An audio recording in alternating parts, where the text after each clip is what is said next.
அன்பிற்கும் பெருமதிப்பிற்கும் உரிய தென்னிந்திய திருச்சபையினுடைய பொது காரியதரிசி வழக்கறிஞர்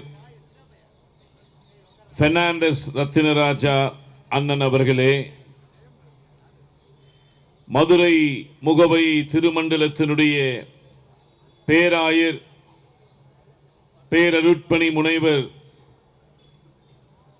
ஜெயசிங் பிரின்ஸ் பிரபாகரன் அவர்களே,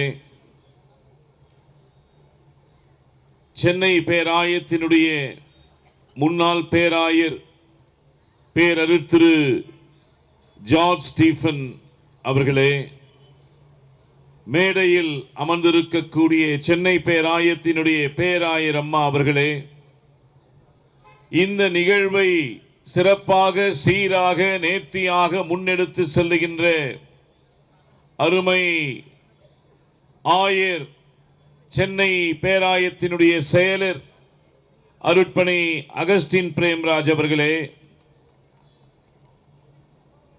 உபத்தலைவர் அவர்களே, பொருளர் அவர்களே, பேராயர் சாப்ளின் அவர்களே,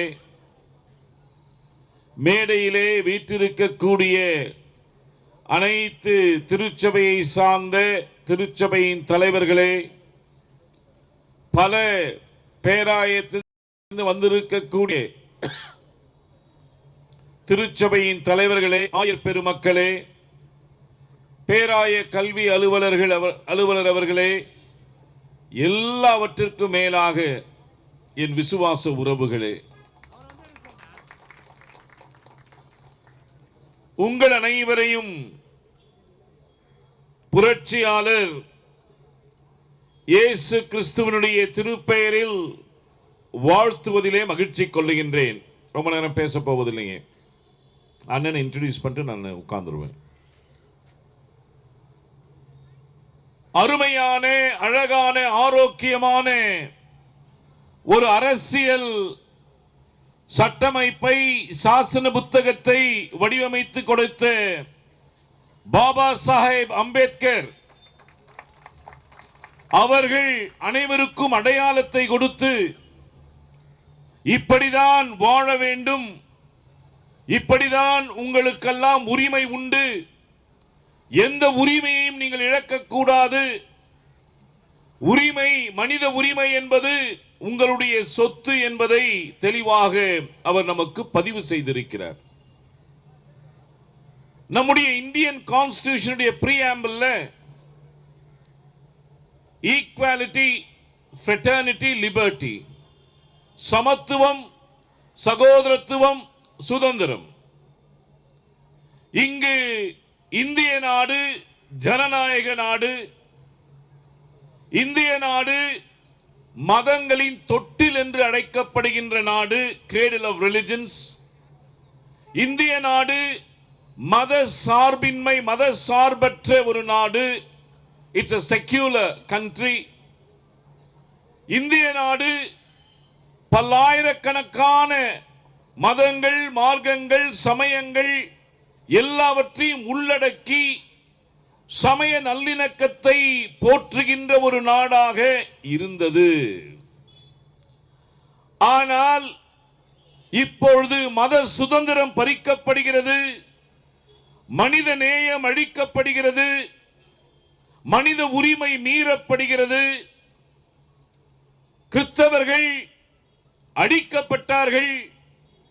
டிசம்பர் மாதம் 24ஆம் தேதியும் 25ஆம் தேதி அதிகாலையிலும் தூய கத்தீட்ரல் ஆலயத்திலே அருளுரை ஆற்றின பொழுது இதை வைத்துதான் நான் துவங்கினேன். எங்கே சென்று கொண்டிருக்கிறது நமது நாடு? ஒரு பக்கம் மக்கள் நசுக்கப்படுகிறார்கள், அடிக்கப்படுகிறார்கள், நொடுக்கப்படுகிறார்கள். மறுபக்கம் joy to the world, the lord has come. இதை எவ்வாறு நாம் புரிந்து கொள்ள முடியும்? Freedom of religion, freedom of expression of religion. You can profess, you can proclaim, you can practice any religion. அம்மா டிஎஸ்பி அம்மா உட்காருங்க, அனுசியாமா.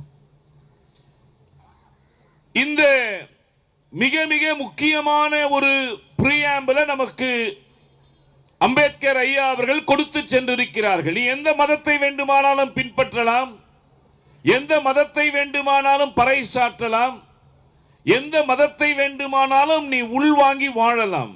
இது மத சுதந்திரம். இந்த மத சுதந்திரத்தை யாரும் பறிப்பதற்கு உரிமை கிடையாது. எல்லா மதமும் சொல்றேங்க. ஏதோ கிறிஸ்தவர்கள் நடந்ததனாலே நாங்கள் இங்கு கூடவில்லை. எந்த மதத்தை சார்ந்த மக்கள் மீதும் கையை வைக்காதே. மதத்தை போற்றுங்கள். மதத்தினுடைய வழக்கங்களை பாராட்டுங்கள். Respect all religion. மனித உரிமையை காத்துக் கொள்ளுங்கள். இந்த நாடு எல்லாருக்கும் உரிய நாடு. ஏதோ பஜ்ரங்தள், விஸ்வ இந்து பரிஷத், RSS மட்டும் உரிய நாடு அல்ல.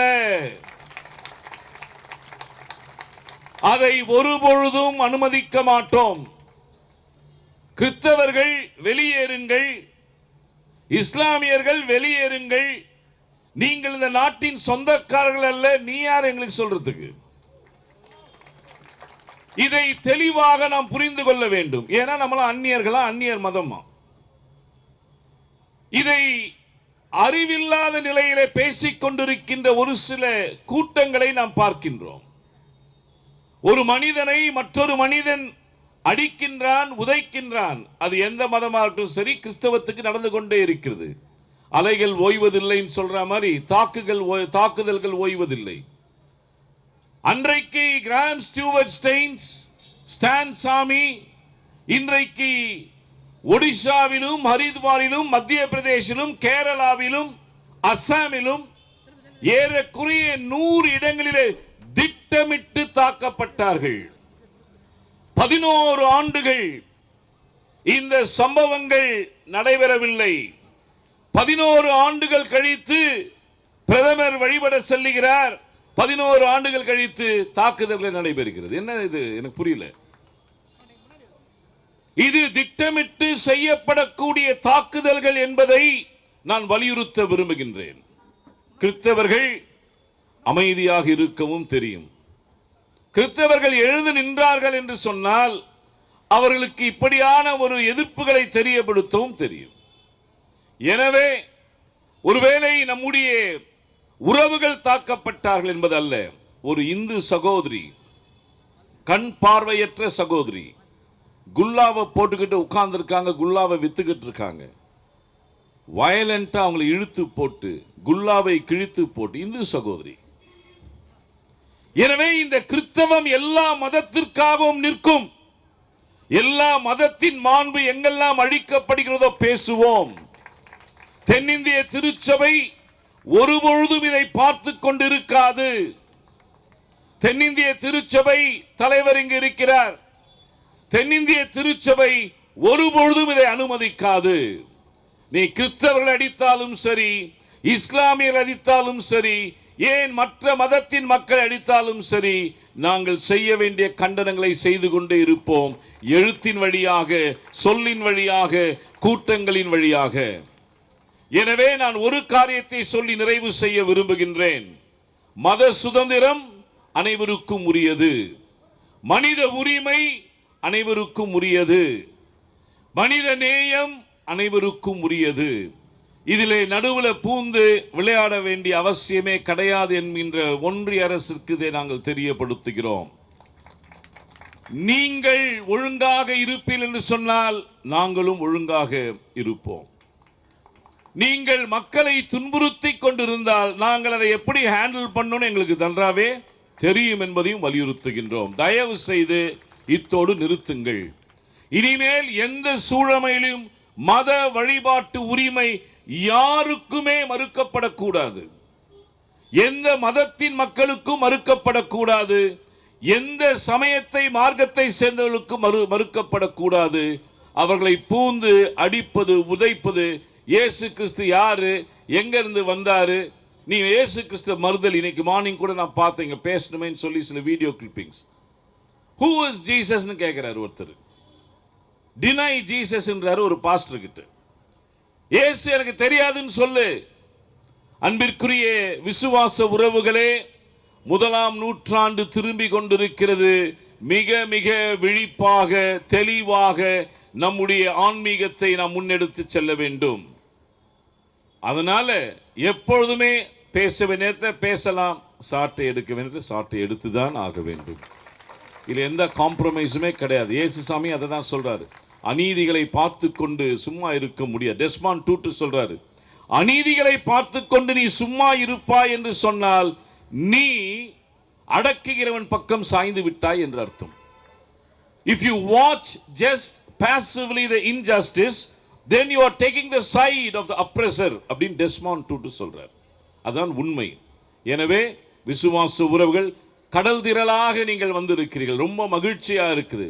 இப்படி ஒரு பேஷன், இப்படி பொதுவான ஒரு கூட யாருக்குமே அழைப்பதில்லை. திருச்சபை இங்க வந்த மற்ற திருச்சபை மக்களுக்கு தான் அழைப்பு கொடுத்தோம். அதனால இது நமக்குள் இருக்கக்கூடிய ஒரு தாக்கம். இதை ஒருபொழுதும் நாம் பயந்து போகாமல் எல்லாத்தையும் எதிர்கொள்ளணும். It's a time for culture of resistance. கிறிஸ்தவர்கள் இப்படிப்பட்ட காரியங்களை எதிர்கொள்ளக்கூடிய, தைரியமாக தடுக்கக்கூடிய ஒரு கூட்டமாக மாற வேண்டும். எனவே உங்கள் அனைவருக்கும் என்னுடைய பாராட்டுக்கள், வாழ்த்துக்கள். பேச வேண்டியவர்கள் வந்து கொண்டிருக்கிறார்கள்.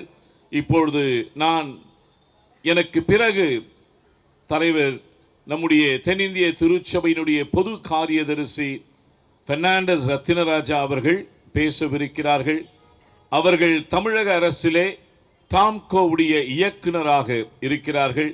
எனவே அவர்களை இந்த நாளிலே நான் வாழ்த்துகின்றேன், வரவேற்கின்றேன், பேசுவதற்கு அழைக்கின்றேன். அதற்கப்புறம் அருள்மொழி அவர்கள் வந்து நம்மோடு சேர்ந்து பேசுவார்கள்.